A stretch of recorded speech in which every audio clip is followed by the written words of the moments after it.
The best teams don't make the fewest mistakes. They talk about them, but does your team feel safe enough to speak up? Or are they staying silent and letting problems build?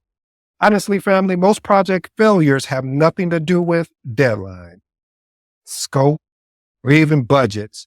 It's because teams are too afraid to speak up. In today's episode, we're going to answer two questions. First question, is your team holding you back? Second question, are you creating a space where they feel safe to challenge the status quo? What is psychological safety? Psychological safety is the shared belief that team members can take interpersonal risk without facing negative consequences. It encourages open communication, risk-taking, and actually learning from mistakes. See, in project management, this fosters an environment where team members feel comfortable voicing their concerns and leading to better decision-making, which helps with risk mitigation. Who created psychological safety and why? Dr. Amy Edmondson coined the term while researching hospital teams. What she discovered was best teams were those that openly discuss their mistakes rather than hiding them. This insight applies directly to project management, where transparency prevents costly errors and promotes continuous improvement. There are 4 stages to psychological safety. See, Dr. Amy Edmondson framework has evolved and is a structured model which was introduced by Dr. Timothy R. Clark, which breaks down psychological safety into 4 progressive stages. Inclusion safety, meaning feeling accepted as part of the team. Learner safety, feeling safe to ask questions and make mistakes. Contributor safety, feeling safe to share ideas and innovate. And challenger safety, feeling safe to challenge the status quo. Again, I'll say that inclusion safety, learning safety, contributor safety, as well as challenger safety. Now I'm going to unpack these 4 stages for you. First stage is inclusion safety. Why does it matter? See, individuals need to feel accepted and respected before they can fully participate. When team members experience exclusion, they disengage, leading to misalignment in project execution. Here's my actionable tip. Start meetings with inclusive discussions. Acknowledge diverse perspective and actively invite input from quieter team members. Number 2, or I should say stage 2, learning safety. This matters because learning should not be penalized. Teams that fear making mistakes avoid experimentation, leading to stagnation. This is why I said when I open up today's episode, I used to always think because of the triple constraints, scope, time, cost, and quality, that's why projects fail. And some of it has something to do with it. But I also discovered in my journey in project management that it also had to do with people not feeling confident, or most of all, I shouldn't even say confident, feeling that they can speak up without them being attacked or telling them, no, just put it to a side. When I started learning more about psychological safety, and I'm still learning this concept, I realized the importance of making sure that we're very more transparent, because I always took more of a transparent type approach, but these 4 stages really put it in perspective for me. So here's my actionable tip. Encourage a fail fast, learn faster culture by rewarding lessons learned from mistakes and promoting knowledge sharing sessions. Again, learner safety, just basically learning should not be penalized. Number 3, contributor safety. Why it matters. If team members hesitate to contribute, innovation suffers. A project team must trust their ideals will be valued. If their ideals are not valued, I know from experience, and I've heard from other project managers, your team will shut down. They will just be there just to be there, just to say, check it off that they were at the meeting. Here's my actionable tip. Assign team members ownership of specific project areas and empower them to make decisions. Challenger safety. Why this matters. Without challenger safety, teams become complacent and miss opportunities for improvement. Challenging ideals should not be seen as a personal attack, but as a pathway to a better solution. Here's my actionable tip. Normalize constructive debate in meetings and reward those who propose alternative approaches. I love having constructive debates because this is when you can get to the root, not the surface layer, the root of really potential solutions or alternative approaches to solving whatever particular problem that we have. All right. Now I'm going to really focus on psychological safety to be more specific to project management. I'm going to discuss the four specifics related to project management. And if you want me to do a part 2 and cover the rest of these, please send me a message that states, go all in. Again, go all in. Leave me a message, comment. If you're listening to this on the podcast, please hit me. You can find me anywhere. So again, go all in, and I'll drop part 2 to this, which will basically be more to help you in your journey of project management.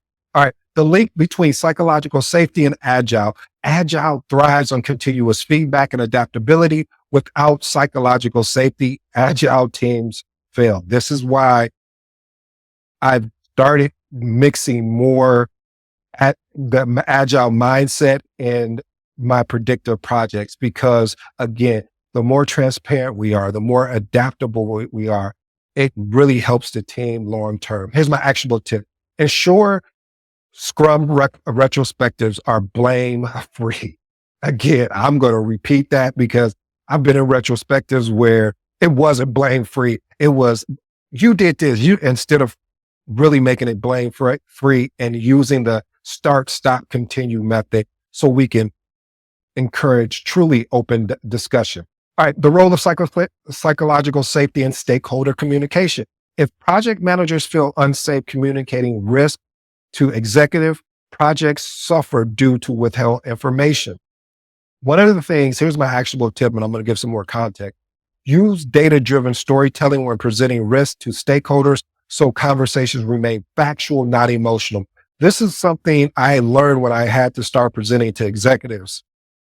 The importance of providing data and facts, not emotions. In a court of law, if you ever been in a court or watched it on TV, one of the things that they will say is when they started talking more emotional and when I say emotional, not sticking to the facts, giving everything outside the context of the facts.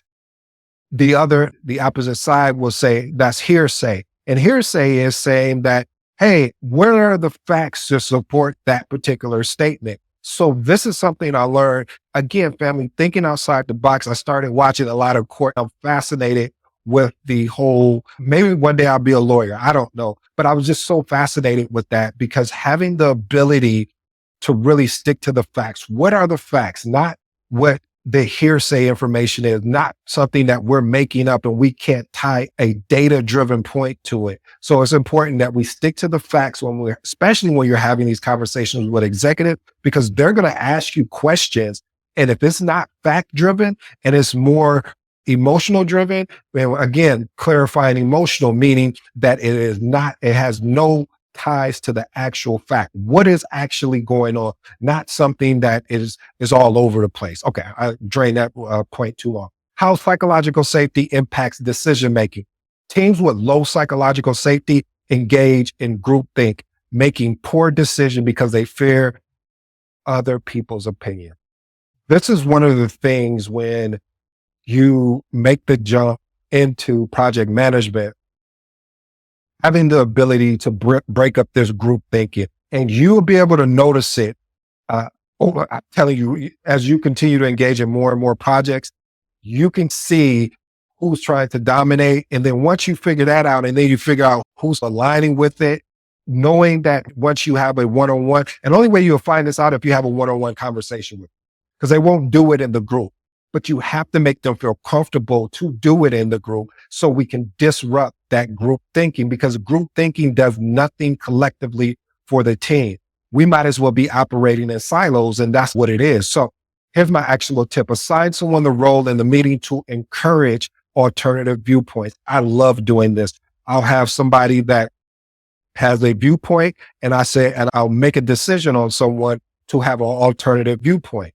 Now, it looks like I'm the bad guy, which I'll accept that temporarily because I know this is going to help the team and that this person to have a viewpoint.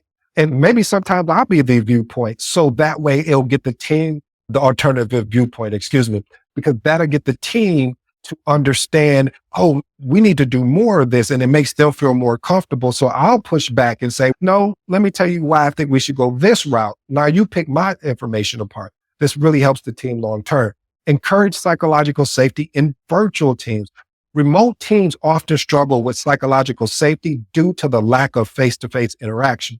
Here's my actionable tip. Hold regular check-ins with open-ended questions to gauge how team members feel and listen actively to their concerns. Here's my final thoughts, family, and I'll let you be on your way. I appreciate the opportunity. Again, the book is coming out really soon. I'll let everyone know. I may even just do a live where I talk about some of the highlights, the secrets of successful project managers. But anyway, let's move on to these final thoughts. Communication. Psychological safety does not mean avoiding difficult conversations. A lot of times people confuse psychological safety with having those, there's a book called Crucial Conversations, of having those difficult conversations. It's imperative. As a matter of fact, it's important that you have them. But it also means ensuring people can engage in honest dialogue without fear of being attacked, fear of being misunderstood. So it's up to the individual, to both individuals that are having that conversation, and whoever's giving the feedback, to the person that is receiving the feedback, to have an opportunity to ask questions to understand, what did you mean by that? Because this is what I'm understanding. And that's a good role-playing scenario where somebody says something to you or giving you feedback, and then you say, hey, this is what I'm interpreting, what I believe you're saying, instead of internalizing that. And they may not even said that or meant that. So that's one of the biggest takeaways there. Learning from mistakes. High-performing teams do not avoid mistakes. They adapt and they learn from them together. Start at the top. Psychological safety must be from a top-down initiative, meaning leaders must set example. And again, family, those 4 stages of psychological safeties are inclusion safety, meaning feeling accepted as part of the team; learn safety, feeling safe to ask questions and make mistakes; contributor safety, feeling safe to share ideas and innovate it; and then challenger safety, feeling safe to challenge the status quo. Family, I hope you enjoyed today's episode. I go by the name of ED. For all you smart and intelligent folks out there, hey, that just simply means it. Until next time.